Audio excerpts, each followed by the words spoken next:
gracias por continuar con nosotros y vamos a dar inicio a nuestro segundo segmento de entrevistas. Como ustedes saben, el día de hoy la Corte de Constitucionalidad decidió abrir a prueba el proceso de amparo a favor de Karen Fisher. Durante una entrevista, la magistrada Gloria Porras, quien no estaba a favor de esta medida, dio a conocer, entre otras cosas, que el Ministerio Público había solicitado la revocación de este amparo. Para conocer los argumentos sobre esta solicitud y las implicaciones sobre el proceso, hemos invitado esta noche a la licenciada Carla Valenzuela de la Fiscalía de Asuntos Constitucionales, Amparo y Exhibición Personal del Ministerio Público y a Estuardo Ralón, quien es abogado constitucionalista. Bienvenidos a ambos y va Filip con la primera pregunta. Licenciada Valenzuela, en el marco de todo proceso de amparo, el Ministerio Público es tercer interesado. En la audiencia de este amparo en particular, el Ministerio Público pide que se deniegue el amparo. Así es. ¿Cuáles son los argumentos? ¿Cuál es la razón de esa solicitud? Sí, nosotros solicitamos a la Honorable Corte de Constitucionalidad que el amparo fuese denegado al momento de dictarse la sentencia correspondiente, tomando en consideración que a nuestro criterio la interponente del proceso de amparo no había cumplido con el presupuesto procesal de legitimación activa. Ese fue el fundamento que el Ministerio Público tomó para pedir que se denegara el proceso de amparo.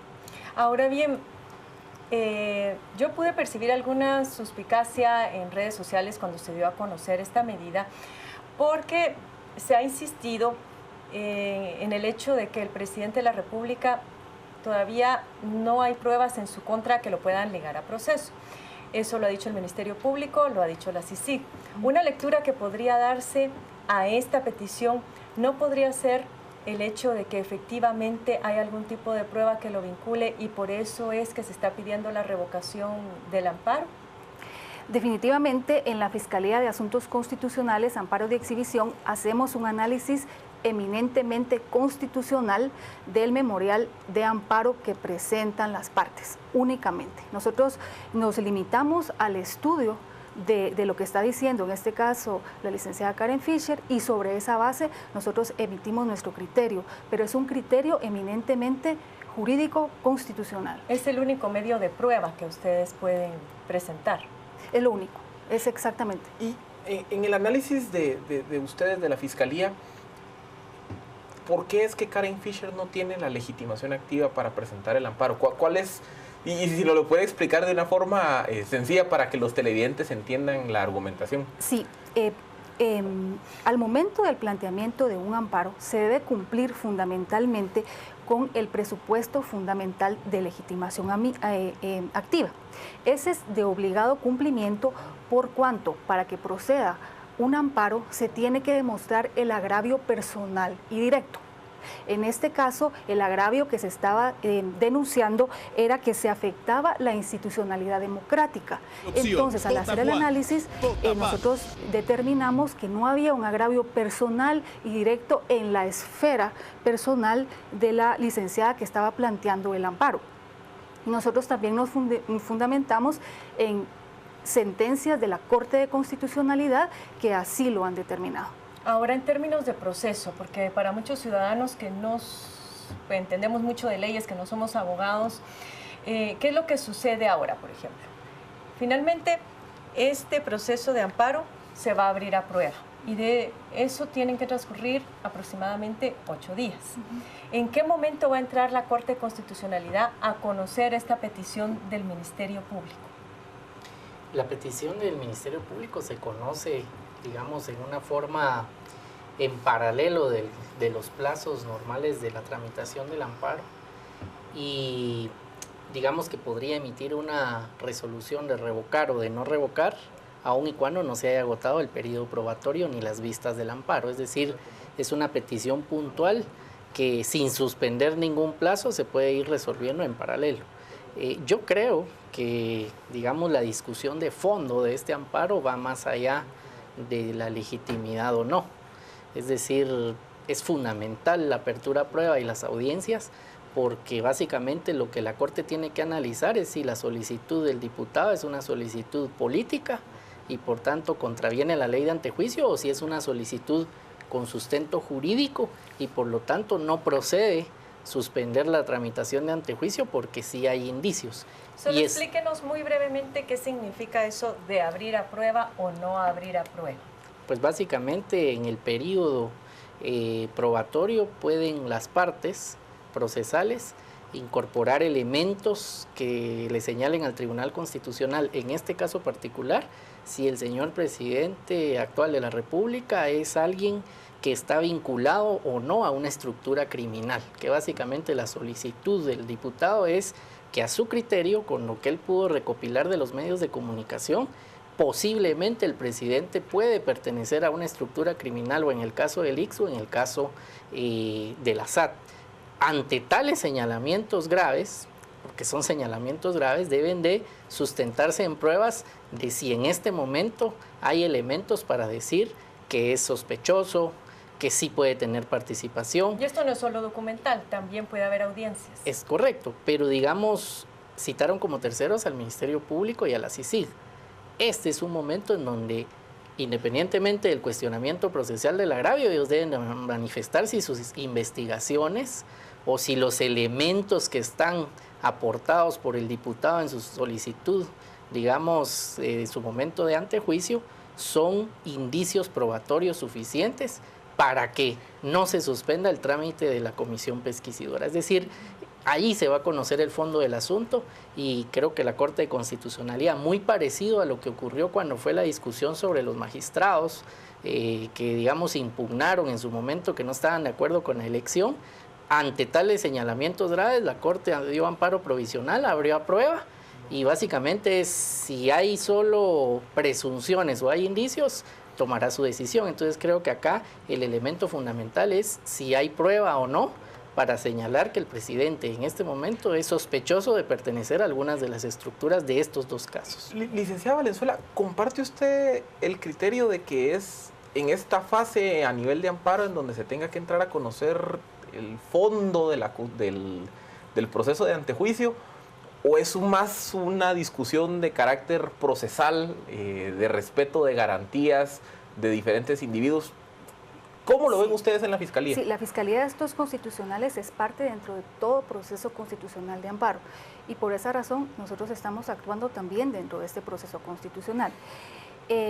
Dentro de las garantías de un proceso constitucional, en primer lugar hay que ver la forma en cómo fue planteado el proceso de amparo para poder posteriormente a ello, si se cumplieron todos los requisitos de procedibilidad, entrar al fondo. Y eso está en el artículo 26 del Acuerdo 1-2013 de la Corte de Constitucionalidad, donde ellos mismos dicen que la autoridad denunciada, cuando el tribunal califique, primeramente lo que el tribunal tiene que calificar bajo su responsabilidad es el cumplimiento de presupuestos procesales por parte del solicitante respecto de la temporalidad, la definitividad y la legitimación activa y pasiva. Eso es lo que tiene que determinar el tribunal primeramente. ¿Qué pasa cuando determina que no se cumplió con uno de estos presupuestos? Dice el mismo artículo 26 del Acuerdo 1-2013 de la Corte de Constitucionalidad que cuando el tribunal determine fehacientemente que la solicitud inicial incumple con algún presupuesto procesal, deberá declarar por medio de auto razonado la suspensión definitiva del trámite. Por eso, en la Fiscalía de Asuntos Constitucionales, cuando nosotros analizamos un proceso constitucional, lo primero que estamos obligados a hacer como constitucionalistas es determinar si se cumplieron con estos presupuestos procesales. Al determinar que no se cumplió con un presupuesto procesal de obligado cumplimiento, no se podría entrar al fondo porque desde el inicio ya viene iniciado. Yo quisiera volver a un tema que mencionaba el licenciado Ralón, que era el de la legitimidad. Y algo que sorprendió muchísimo hoy fueron las declaraciones de la magistrada Gloria Porras, en donde de una manera poco usual ella dice que la resolución de la Corte de Constitucionalidad fue una resolución política y que se tomó aprovechando que ella estaba fuera del país. ¿Qué implicaciones tiene esto, licenciado? Bueno, yo creo que siempre una afirmación de alguien que está como presidente de la Corte de Constitucionalidad es una afirmación que merece un análisis y digamos ser bastante preciso en utilizar términos. el caso completo que está conociendo la Corte de Constitucionalidad, es decir, la tramitación completa del amparo, versa sobre si la solicitud que origina el antejuicio es política o no.